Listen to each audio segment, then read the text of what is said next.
ಓಂ ಶ್ರೀ ಗುರು ಬಸವಲಿಂಗಾಯ ನಮಃ. ಮನೆಯಿಂದು ಮಹಾಮನೆಯಾಯಿತು, ಗುರುಲಿಂಗ ಜಂಗಮಕ್ಕೆ ಶರಣಾದ ನಿಮ್ಮಿಂದ ಮನೆಯಿಂದು ಮಹಾಮನೆಯಾಯಿತು, ಮನೆಯಿಂದು ಮಹಾಮನೆಯಾಯಿತು. ಬಸವಾದಿ ಶರಣರ ನಡೆನುಡಿಯ ನಾಲಿಸಿ ಕಸಭರಿತ ಮನಸ್ಸಿಂದು ಹಸನಾಯಿತು. ಬಸವಾದಿ ಶರಣರ ನಡೆನುಡಿಯ ನಾಲಿಸಿ ಕಸಭರಿತ ಮನಸ್ಸಿಂದು ಹಸನಾಯಿತು. ಬೆಸಗೊಂಡ ಎಮ್ಮವರ ಶುಭ ಲಗ್ನವಾಗಿ,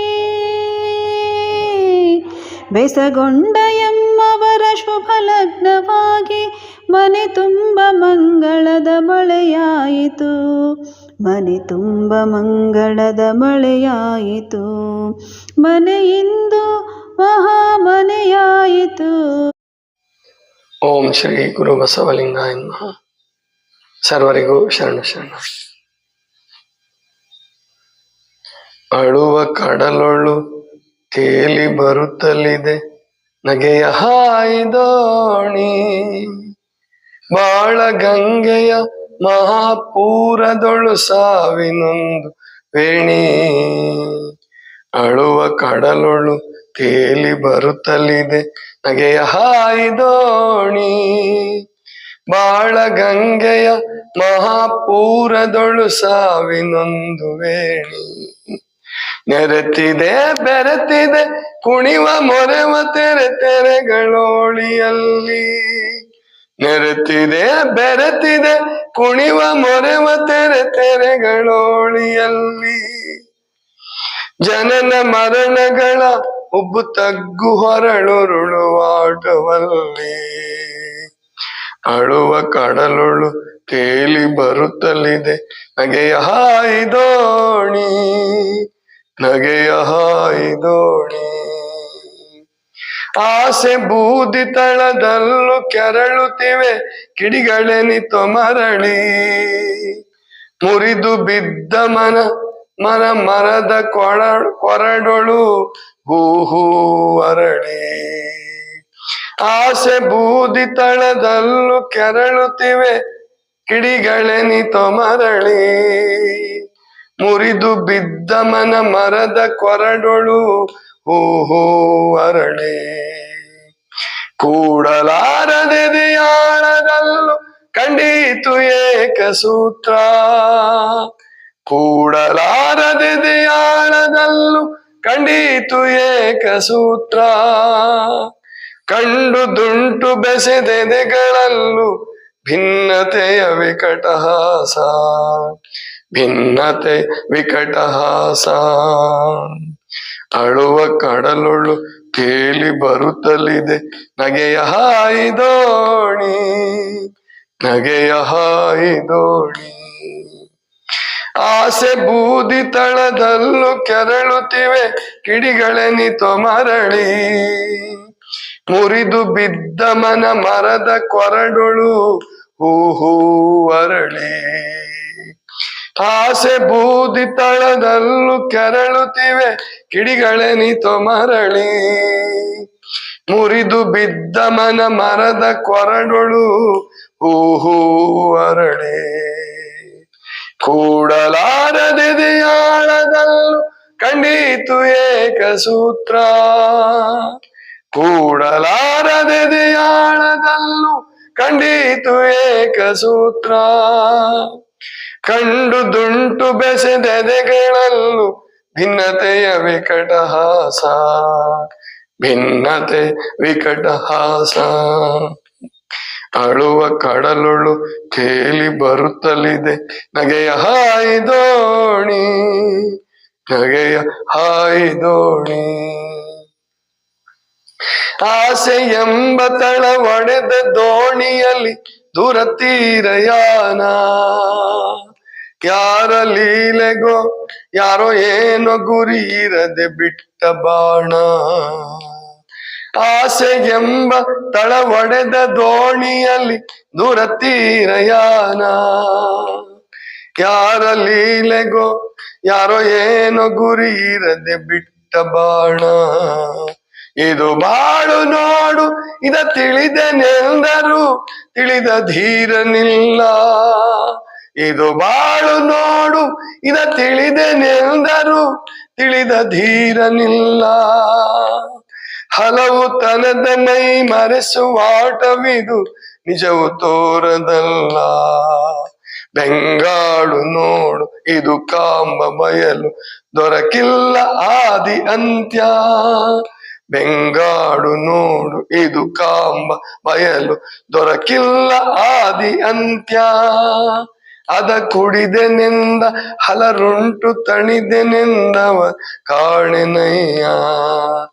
ಅದ ಕುಡಿದೆನೆಂದ ಹಲರುಂಟು ತಣಿದೆನೆಂದವರ ಕಾಣೆನಯ್ಯ. ಅಳುವ ಕಡಲೊಳು ತೇಲಿ ಬರುತ್ತಲಿದೆ ನಗೆಯ ಹಾಯ್ದೋಣಿ. ಬಾಳ ಗಂಗೆಯ ಮಹಾಪೂರದೊಳು ಸಾವಿನೊಂದು ವೇಣಿ. ಅಳುವ ಕಡಲೊಳು ತೇಲಿ ಬರುತ್ತಲಿದೆ ನಗೆಯ ಹಾಯ್ದೋಣಿ. ಆಸೆ ಎಂಬ ತಳ ಒಡೆದ ದೋಣಿಯಲ್ಲಿ ದೂರ ತೀರಯಾನ. ಯಾರ ಲೀಲೆಗೋ ಯಾರೋ ಏನೋ ಗುರಿ ಇರದೆ ಬಿಟ್ಟ ಬಾಣ. ಆಸೆ ಎಂಬ ತಳ ಒಡೆದ ದೋಣಿಯಲ್ಲಿ ದೂರ ತೀರಯಾನ. ಯಾರ ಲೀಲೆಗೋ ಯಾರೋ ಏನೋ ಗುರಿ ಇರದೆ ಬಿಟ್ಟ ಬಾಣ. ಇದು ಬಾಳು ನೋಡು ಇದ ತಿಳಿದೆನೆಂದರು ತಿಳಿದ ಧೀರನಿಲ್ಲ. ಇದು ಬಾಳು ನೋಡು ಇದ ತಿಳಿದೆನೆಂದರು ತಿಳಿದ ಧೀರನಿಲ್ಲ. ಹಲವು ತನದ ಮೈ ಮರೆಸುವಾಟವಿದು ನಿಜವು ತೋರದಲ್ಲ. ಹಲವು ತನದ ಮೈ ಮರೆಸುವಾಟವಿದು ನಿಜವು ತೋರದಲ್ಲ. ಬೆಂಗಾಡು ನೋಡು ಇದು ಕಾಂಬ ಬಯಲು ದೊರಕಿಲ್ಲ ಆದಿ ಅಂತ್ಯ. ಬೆಂಗಾಡು ನೋಡು ಇದು ಕಾಂಬ ಬಯಲು ದೊರಕಿಲ್ಲ ಆದಿ ಅಂತ್ಯ. ಅದ ಕುಡಿದೆನೆಂದ ಹಲರುಂಟು ತಣಿದೆನೆಂದವರ್ ಕಾಣೆನಯ್ಯ. ಅದ ಕುಡಿದೆನೆಂದ ಹಲರುಂಟು ತಣಿದೆನೆಂದವರ್ ಕಾಣೆನಯ್ಯ. ಅಳುವ ಕಡಲೊಳು ತೇಲಿ ಬರುತ್ತಲಿದೆ ನಗೆಯ ಹಾಯ್ದೋಣಿ. ಬಾಳ ಗಂಗೆಯ ಮಹಾಪೂರದೊಳು ಸಾವಿನೊಂದು ವೇಣಿ. ನೆರೆತಿದೆ ಬೆರೆತಿದೆ ಕುಣಿವ ಮೊರೆವ ತೆರೆ ತೆರೆಗಳೋಳಿಯಲ್ಲಿ. ನೆರೆತಿದೆ ಬೆರೆತಿದೆ ಕುಣಿವ ಮೊರೆವ ತೆರೆ ತೆರೆಗಳೋಳಿಯಲ್ಲಿ. ಜನನ ಮರಣಗಳ ಉಬ್ಬು ತಗ್ಗು ಹೊರಳುರುಳುವಾಟವಲ್ಲಿ. ಅಳುವ ಕಡಲುಳು ತೇಲಿ ಬರುತ್ತಲಿದೆ ನಗೆಯ ಹಾಯ್ದೋಣಿ. ನಗೆಯ ಹಾಯ್ದೋಣಿ. ನಗೆಯ ಹಾಯ್ದೋಣಿ. ನಗೆಯ ಹಾಯ್ದೋಣಿ. ಇದು ಗೋಪಾಲಕೃಷ್ಣ ಅಡಿಗರ ಒಂದು ಅದ್ಭುತವಾದಂತಹ ಗೀತೆ. ಅಳುವ ಕಡಲೊಳು ತೇಲಿ ಬರುತ್ತಲಿದೆ ನಗೆಯ ಹಾಯ್ದೋಣಿ. ಕಾಳಿಂಗರಾವ್ ಅಂತ ಹೇಳಿ ಒಬ್ಬ ಹಳೆಯ ಸುಗಮ ಸಂಗೀತಗಾರರು. ಕನ್ನಡ ಭಾಷೆಯಲ್ಲಿ ಮೊದಲನೇ ಪ್ರಸಿದ್ಧವಾದ ಸುಗಮ ಸಂಗೀತಗಾರರು ಅಂತ ಕಾಣುತ್ತವರು. ಅಂದ್ರೆ ಅನಂತ ಸ್ವಾಮಿ ಬರ್ತಾರೆ.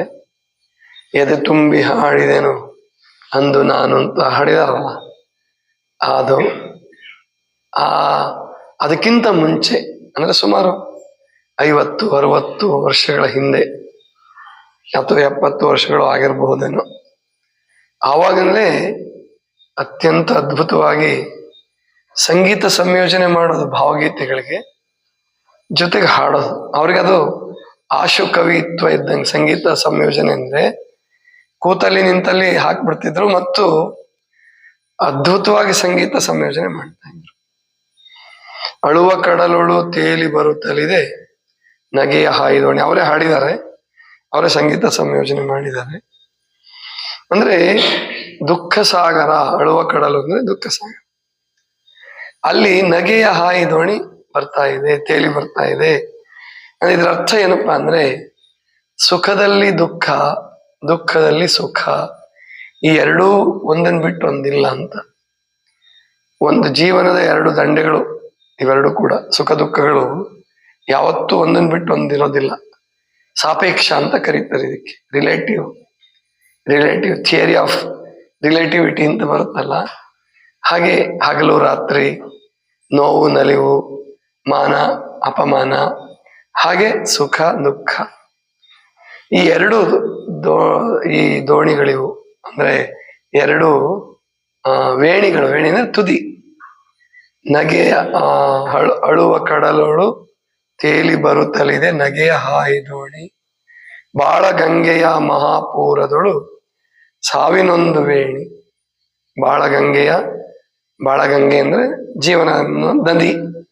ಬಾಳಗಂಗೆಯ ಮಹಾಪೂರದೊಳು, ಪ್ರವಾಹದಲ್ಲಿ, ಸಾವಿನೊಂದು ವೇಣಿ. ಸಾವೊಂದು ತುದಿ, ಹುಟ್ಟೊಂದು ತುದಿ ಆದ್ರೆ ಸಾವೊಂದು ತುದಿ.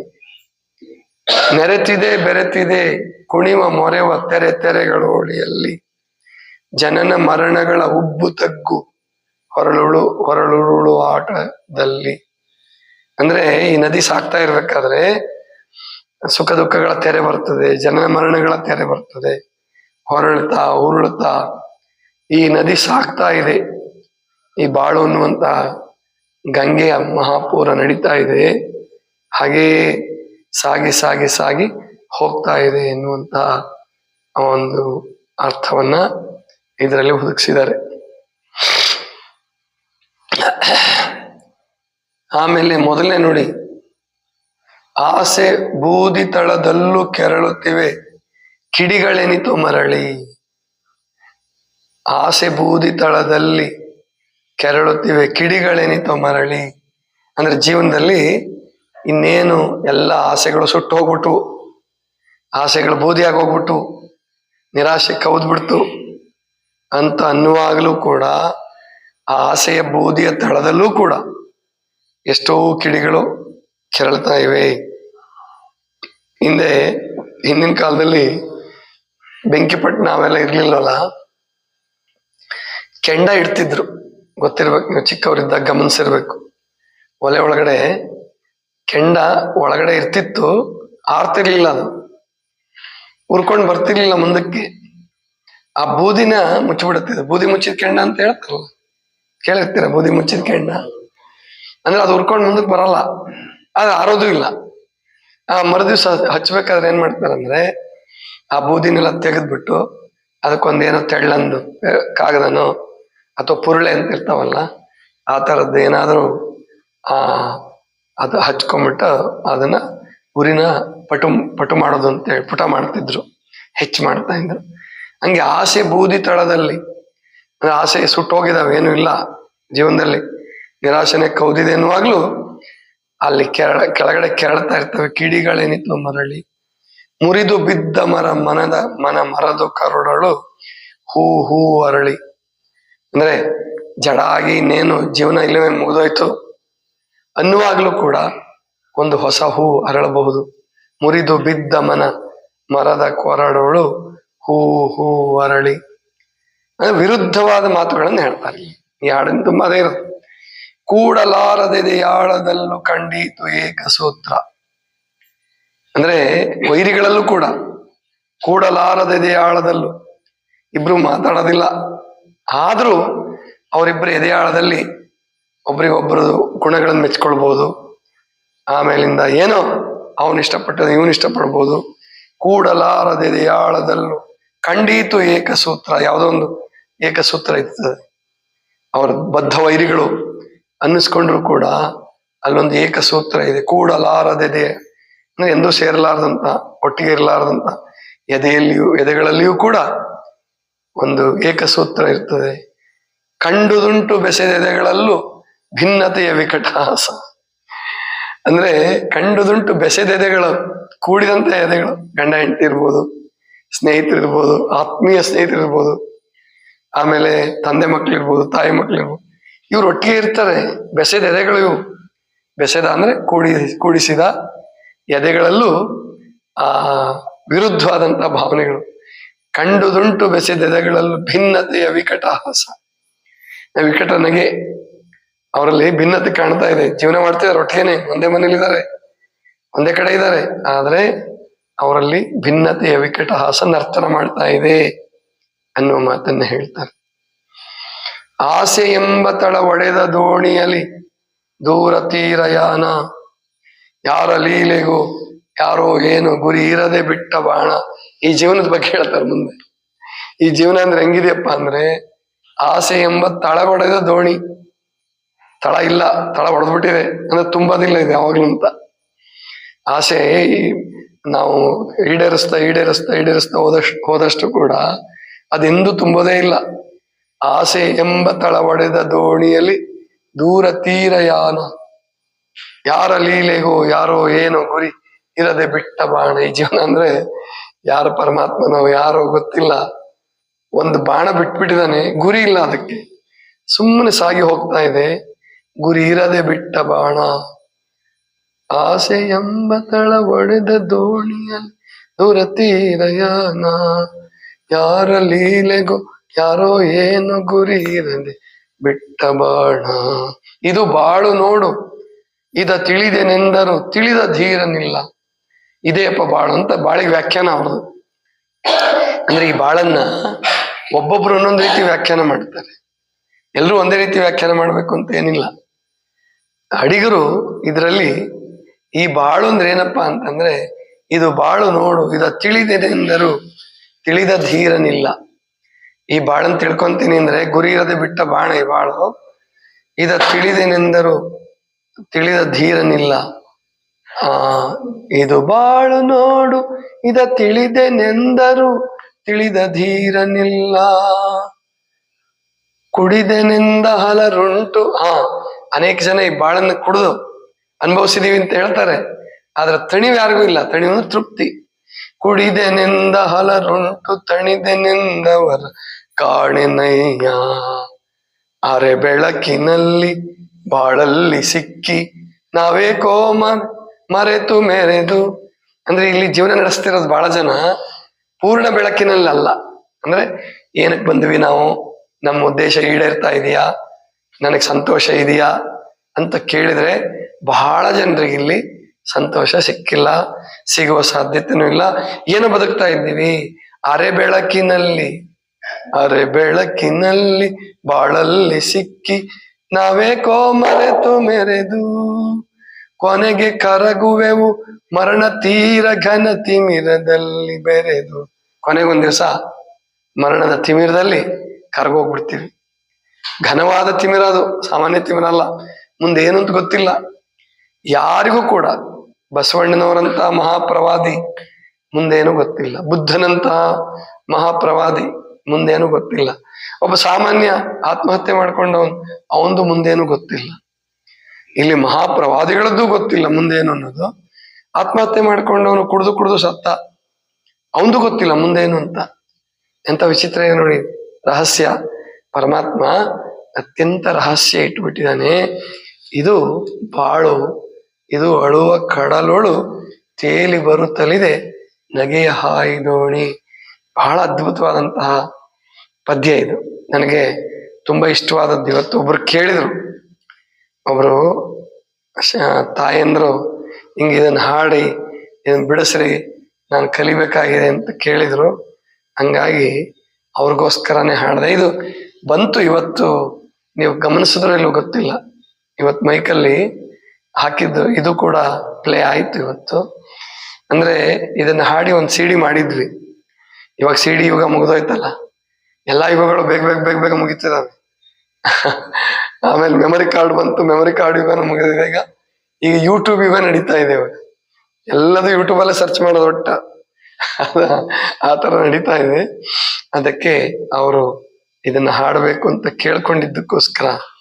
ಅಂದ್ರೆ ಒಟ್ಟು ಈ ಪದ್ಯದ ಸಾರಾಂಶ ಏನಪ್ಪಾ ಅಂತಂದ್ರೆ, ಶಾಶ್ವತವಾಗಿ ಯಾರಿಗೂ ಅಳು ಅನ್ನುವಂಥದ್ದಿಲ್ಲ, ಶಾಶ್ವತವಾಗಿ ಯಾರಿಗೂ ನಗು ಅನ್ನುವಂಥದ್ದಿಲ್ಲ. ಅವನು ಬಹಳ ಶ್ರೀಮಂತ ಇದ್ದಾನಪ್ಪ, ಬಹಳ ಸಾಹುಕಾರ ಇದ್ದಾನೆ, ಅವನಿಗೆ ಎಂದೆಂದೂ ದುಃಖವೇ ಇಲ್ಲ ಅಂತ ಹಂಗಿಲ್ಲ. ಒಳ್ಳೆ ರಾಜಕಾರಣಿ ಇದ್ದಾನೆ, ಅವನು ಏನು ತತ್ವನಿಷ್ಠ, ಅವನು ಭ್ರಷ್ಟಾಚಾರ ಮಾಡಿಲ್ಲ, ಅವನು ಪ್ರಾಮಾಣಿಕ ಶುದ್ಧ ಹಸ್ತ, ಅವನಿಗೂ ಸುಖ ದುಃಖ ಇರೋದು. ಒಬ್ಬ ಪೂಜಾರಿ ದೇವ್ರ ಮೇಲೆ ಬಹಳ ಭಕ್ತಿ ಎಲ್ಲ ಇದೆ ಅಂದ್ರು ಅವನಿಗೂ ಶಾಶ್ವತವಾಗಿ ಸುಖ ಕೊಟ್ಟಿದ್ದಾನೆ ದೇವರು ಅಂತ ಹಂಗಿಲ್ಲ. ಈ ಜಗತ್ತಿನಲ್ಲಿ ಪರಮಾತ್ಮನ ಸೃಷ್ಟಿ ಇಷ್ಟು ರಹಸ್ಯ ಇಟ್ಟಿದಾನಲ್ಲ, ಪ್ರಾಯಶಃ ಈ ಮಾನವ ಹುಟ್ಟಿ ವಿಜ್ಞಾನಿಗಳು ಹೇಳೋ ಪ್ರಕಾರ 40 ಲಕ್ಷ ವರ್ಷ ಆಗಿದೆ ಅಂತ ಹೇಳ್ತಾರೆ. 40 ಲಕ್ಷ ವರ್ಷಗಳ ಹಿಂದೆ ಮೊದಲನೇ ಮಾನವ ಬಂದ. ಅಂದ್ರೆ ಮರದ ಮೇಲೆ ಕೋತಿಯಾಗಿ, ಕಾಡಿನಲ್ಲಿ ಗೋರಿಲ್ಲ ಆಗಿ ಅಲಿತಾ ಇದ್ದಂತಹ ಜಿಗಿದಾಡ್ತಿದ್ದ ಮಾನವ ಒಂದಷ್ಟು ಜನ ಕೆಳಗಡೆ ಇಳಿದು 2 ಕಾಲಲ್ಲಿ ನಿಲ್ಲೋದನ್ನ ಪ್ರಾಕ್ಟೀಸ್ ಮಾಡಿದ್ರು. ಆಮೇಲೆ ಈ ಹೆಬ್ಬಟ್ಟಿನ ವಿಕಾಸ ಇದೆಯಲ್ಲ, ಮಾನವನ ವಿಕಾಸದ ಹಂತದಲ್ಲಿ ಬಹಳ ಮುಖ್ಯವಾದ ಹೆಬ್ಬಟ್ಟು. ಒಂದ್ ವೇಳೆ ಬೇರೆ ಪ್ರಾಣಿಗಳಿಗಿದ್ದಂಗೆನೆ ನಮ್ಗೆ ಈ ಬಟ್ಟು ಇಲ್ಲಿಗೆ ಕೂಡ್ಕೊಂಡ್ಬಿಟ್ಟಿದ್ರೆ ಚಕ್ರನು ಕಂಡುಹಿಡಿಯಕ್ ಆಗ್ತಿರ್ಲಿಲ್ಲ, ಬೆಂಕಿನೂ ಕಂಡುಹಿಡಿಯಕ್ ಆಗ್ತಿರ್ಲಿಲ್ಲ. ಚಕ್ರ ಬೆಂಕಿ ಏನು ಕಂಡುಹಿಡಿಯಲಿಲ್ಲ ಅಂದ್ರೆ ಏನು ಸಾಧನೆ ಆಗ್ತಿರ್ಲಿಲ್ಲ. ನೋಡಿ ಸೃಷ್ಟಿ ಅದ್ಭುತ. ಈ ಹೆಬ್ಬಟ್ಟು ಈ ತರ ತಿರುಗ್ತಲ್ಲ, ಹಿಡಿಯಕ್ ಬಂತು, ಮುಟ್ಗಿ ಮಾಡಕ್ ಬಂತು, ಎಲ್ಲ ಬಂತು. ಆವತ್ತಿನಿಂದ ಮಾನವನ ವಿಕಾಸ ಪ್ರಾರಂಭ ಆಯ್ತು. ಅವತ್ತಿನಿಂದ ಇವತ್ತಿನವರೆಗೂ ವಿಕಾಸ ಆದ್ರೂ ಕೂಡ ಧರ್ಮಗಳು ಹುಟ್ಟಿದು ಒಳದು, ಯೋಗ ಪದ್ಧತಿಗಳು ಹುಟ್ಟಿದು ಒಳದು, ನಾಗರಿಕತೆಗಳೇ ಹುಟ್ಟಿದು ಒಳದು, ಎಲ್ಲ ಆದ್ರೂ ಕೂಡ ಈ ಜೀವನ ಇನ್ನು ಬೇಸರ ಅಂತ ಆಗಿಲ್ಲ ಮನುಷ್ಯನಿಗೆ. ನೋಡಿ ಇನ್ ಮುಗಿತಪ್ಪ ಎಲ್ರೂ ನಿರಾಶರಾಗಿ ಇಡೀ ನಾಗರಿಕತೆನ ಆತ್ಮಹತ್ಯೆ ಮಾಡ್ಕೊಂಡ್ಬಿಟ್ಟಿದೆ, ಇಲ್ಲ, ಹೊಸ ಹೊಸ ಮಾರ್ಗ ಹುಡುಕ್ತಾ ಇದ್ದಾನೆ. ಹೊಸ ಹೊಸ ಮಾರ್ಗವನ್ನ ಹುಡುಕ್ತಾ ಇದ್ದಾನೆ, ಹೊಸ ಹೊಸ ರೀತಿ ನೀತಿಗಳನ್ನ ಕಂಡುಕೊಳ್ತಾ ಇದ್ದಾನೆ, ರಾಜಕೀಯ ವ್ಯವಸ್ಥೆಯನ್ನ ಬದಲಾಯಿಸ್ತಾ ಇದ್ದಾನೆ, ಎಲ್ಲ ರೀತಿಯ ಪ್ರಯೋಗಗಳನ್ನು ಮಾಡಿ ನೋಡ್ತಾ ಇದ್ದಾನೆ ನಾಗರಿಕ ಮಾನವ. ಇವಾಗ ಈ ಶತಮಾನದ ಅಂದ್ರೆ 20ನೇ ಶತಮಾನದ ಬಹಳ ದೊಡ್ಡ ಸಾಧನೆ ಮತ್ತು ಬಹಳ ದೊಡ್ಡ ಮನುಷ್ಯನ ಸೋಲು ಎರಡು. 20ನೇ ಶತಮಾನದಲ್ಲಿ ಸೋಲು ಆಯ್ತು ನಾಗರಿಕತೆಗೆ, ಸಾಧನೆಯೂ ಆಯ್ತು. ಏನಪ್ಪಾ ಅಂತಂದ್ರೆ ಸೋಲೇನಪ್ಪಾ ಅಂತಂದ್ರೆ 2 ಮಹಾಯುದ್ಧಗಳಾದವು. 2 ಮಹಾಯುದ್ಧಗಳಾಗಿ ಲಕ್ಷಾಂತರ ಕೋಟ್ಯಾಂತರ ಜನ ಸತ್ರು. ಆಮೇಲೆ ಗೆಲುವು ಏನಪ್ಪಾ ಅಂದ್ರೆ ವಿಶ್ವಸಂಸ್ಥೆಯನ್ನ ಮಾಡಿಕೊಂಡು ಇವತ್ತು 200 ಸುಮಾರು 205 206 ಅಥವಾ 210 ದೇಶಗಳೆಲ್ಲ ಸೇರಿ, ಅದು ಚಿಕ್ಕದಿರ್ಲಿ ದೊಡ್ಡದಿರ್ಲಿ, ರಷ್ಯಾದಂತ ವಿಪರೀತ ದೊಡ್ಡ ದೇಶ ಇರ್ಬೋದು, ಸಿಂಗಾಪುರದಂತ ಒಂದು ಸಣ್ಣ ದೇಶ ಇರ್ಬೋದು, ಎಲ್ಲರಿಗೂ ತಮ್ಮದೇ ಆದಂತ ಒಂದು ಐಡೆಂಟಿಟಿ ಕೊಟ್ಟು ವಿಶ್ವಸಂಸ್ಥೆ ಅದು 80 ವರ್ಷ ಆಗ್ತಾ ಬಂತು. ಮುಂದಿನ ವರ್ಷ 80 ವರ್ಷ ತುಂಬುತ್ತೆ ವಿಶ್ವಸಂಸ್ಥೆಗೆ. ಬದುಕೊಂಡು ಬಂದಿದೆ. ಇದುವರೆಗೂ ಇನ್ನೂ ಮಹಾಯುದ್ಧ, 3ನೇ ಮಹಾಯುದ್ಧ ಅಂತ ಶುರು ಆಗಿಲ್ಲ, ಶುರುವಾಗಕ್ ಬಿಡ್ತಾ ಇಲ್ಲ, ಹೆಂಗೋ ಅವಾಯ್ಡ್ ಮಾಡ್ತಿದ್ದಾರೆ. ಆದ್ರೆ ಯುದ್ಧಗಳು ಮಾತ್ರ ನಡೀತಾ ಇದೆ. ಯುದ್ಧಗಳನ್ನು ಸಂಪೂರ್ಣವಾಗಿ ಅವಾಯ್ಡ್ ಮಾಡಕ್ ಆಗಿಲ್ಲ, ಆದ್ರೆ ಮಹಾಯುದ್ಧಗಳನ್ನು ತಪ್ಪಿಸಿದ್ದಾರೆ. ಅಂದ್ರೆ ಇದೆಲ್ಲ ಹೇಳೋ ತಾತ್ಪರ್ಯ ಏನಪ್ಪಾ ಅಂದ್ರೆ ಈ ಜಗತ್ತಿನ ಆಸಕ್ತಿ, ಈ ಜಗತ್ತಿನ ಒಂದು ರಹಸ್ಯ, ಈ ಜಗತ್ತಿನಲ್ಲಿ ಇನ್ನೂ ಮೌಲ್ಯಗಳಿಗೆ, ಪ್ರೀತಿ, ಎಲ್ಲದಕ್ಕೂ ಅವಕಾಶ ಇದೆಯಲ್ಲ, ಭಕ್ತಿ ಎಲ್ಲದೂ ನಡೀತಾ ಇದೆಯಲ್ಲ, ಅದು ಬಹಳ ವಿಶೇಷ. ಪರಮಾತ್ಮನ ರಹಸ್ಯ ಅಂದ್ರೆ ಅದೇನೆ. ಅದರಲ್ಲಿ ನಮಗೆ ಭಾರತೀಯರಿಗೆ ಪರಮಾತ್ಮ ನಮಗೊಂದೊಳ್ಳೆ ಅವಕಾಶ ಕೊಟ್ಟಿದ್ದಾನೆ. ಏನು ಅಂದ್ರೆ ಇಲ್ಲಿ ಬದುಕಿ, ಶಾಂತವಾಗಿ ಬದುಕಿ, ಮುಂದಿನ ಜನ್ಮ ಅನ್ನುವಂತಹ ಭರವಸೆಯನ್ನು ನಮ್ಮ ಹಿರಿಯರು, ಋಷಿಗಳು, ಶರಣರು, ಸಂತರು ನಮಗೆ ಕೊಟ್ಟು ಹೋಗಿದ್ದಾರೆ. ಅಂದ್ರೆ ನೀನು ಮುಂದಿನ ಜನ್ಮಕ್ಕೆ ಬರಲೇಬೇಕು, ಮುಕ್ತಿ ಪಡೆಯೋ ತನಕ ಈ ಜನನ ಮರಣಗಳ ಚಕ್ರದಲ್ಲಿ ಸುತ್ತಾನೆ ಇರಬೇಕು. ಅದಕ್ಕೆ ಹೇಗಿದ್ರು ಬಂದೇ ಬರ್ತೀಯ. ಆದ್ರಿಂದ ಒಳ್ಳೆ ಕೆಲಸ ಮಾಡಿ, ಒಳ್ಳೆ ಬುತ್ತಿ ಕಟ್ಕೊಂಡು ಹೋಗಿ ಮತ್ ವಾಪಸ್ ಬರೋದು. ಎಲ್ಲಿ ಬರ್ತೀವೋ ಹೇಗ್ ಬರ್ತೀವೋ ಗೊತ್ತಿಲ್ಲ, ಅದು ಬರೋದಂತೂ ಗ್ಯಾರಂಟಿ ಅಂತ ನಮ್ಮ ಎಲ್ಲರೂ ಉಪನಿಷತ್ಕಾರರಿಂದ ಹಿಡ್ಕೊಂಡು ವಚನ ಸಾಹಿತ್ಯದವರೆಗೆ ಎಲ್ಲರೂ ಭರವಸೆ ಕೊಟ್ಟಿದ್ದಾರೆ. ಅದನ್ನ ನಾವು, ಅದು ಸತ್ಯ. ವಿದೇಶಿಯರು ಕೂಡ ಒಪ್ಪಿದ್ದಾರೆ ಅದನ್ನು. ವಿದೇಶಿಯರು ಅನೇಕ ಜನ ವಿಜ್ಞಾನಿಗಳು ಒಪ್ಕೊಂಡಿದ್ದಾರೆ, ಸಂತರು ತತ್ವಜ್ಞಾನಿಗಳು ಒಪ್ಕೊಂಡಿದ್ದಾರೆ, ಯೋಗಿಗಳು ಒಪ್ಕೊಂಡಿದ್ದಾರೆ, ವಿದೇಶಿಯರು ಒಪ್ಕೊಂಡಿದ್ದಾರೆ. ಅದನ್ನ ನಾವು ಅನುಷ್ಠಾನ ಮಾಡೋಣ. ಈ ದ್ವಂದ್ವಗಳನ್ನ ಮೆಟ್ಟಿ ನಿಂತು ಏಕತೆಯನ್ನು ಸಾಧಿಸೋದೇ ಸಾಧನೆ, ಅದೇ ಆತ್ಮ ಸಾಧನೆ. ಇದಿಷ್ಟು ಇವತ್ತಿನ ಚಿಂತನ. ಸರ್ವರಿಗೂ ಶರಣ ಶರಣ.